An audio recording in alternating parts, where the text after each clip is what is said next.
एक शांत और खूबसूरत जंगल में सुबह की पहली सुनहरी किरणें पेड़ों के बीच से झांक रही थीं।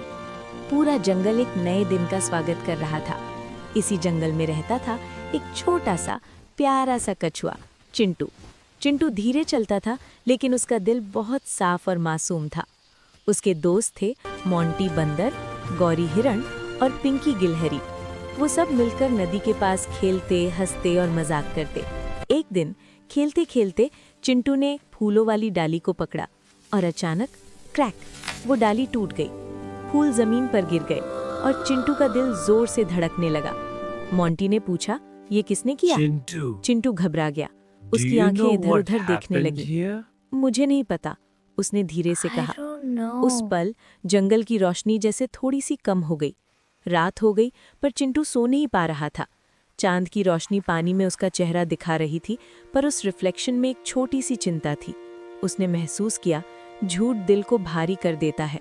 अगली सुबह चिंटू जंगल के एक अनजाने हिस्से में पहुंच गया। वहां एक पुरानी चमकती हुई गुफा थी, जैसे वो उसे बुला रही हो। चिंटू धीरे से अंदर गया। दीवारें शीशे की तरह चमक रही थी। उसने अपना रिफ्लेक्शन देखना चाहा, लेकिन कुछ भी नजर नहीं आया। वो हैरान रह गया। तभी एक नर्म सी आवाज गूंजी, सिर्फ सच बोलने पर ही रोशनी दिखेगी। चिंटू ने गहरी सांस ली। डाली मैंने तोड़ी थी, गलती मेरी थी। जैसे ही उसने सच बोला, गुफा में हल्की सी रोशनी चमक उठी। चिंटू की आंखों में आंसू आ गए। और मैंने पिंकी का अखरोट भी छुपाया था। इस बार रोशनी और तेज हो गई। दीवारें चमकने लगी और रिफ्लेक्शन धीरे धीरे साफ होने लगा। अब गुफा पूरी तरह रोशन हो चुकी थी। दीवार पर एक नया चिंटू खड़ा था, डर से नहीं, हिम्मत से भरा हुआ। उसने समझा, असली बहादुरी ताकत में नहीं, सच्चाई में होती है। चिंटू तुरंत अपने दोस्तों के पास गया।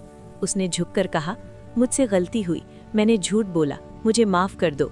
मोंटी मुस्कुराया, गौरी ने सिर हिलाया और पिंकी ने कहा, सच बोलने के लिए हिम्मत चाहिए और तुमने वो दिखाई। तीनों ने चिंटू को गले लगा लिया। दोस्ती फिर से चमक उठी। सूरज ढल रहा था और चिंटू शांति से खड़ा था। उसने सीख लिया था, सच बोलना मुश्किल हो सकता है, लेकिन वही इंसान को अंदर से रोशन करता है। सच्चाई ही असली हिम्मत है।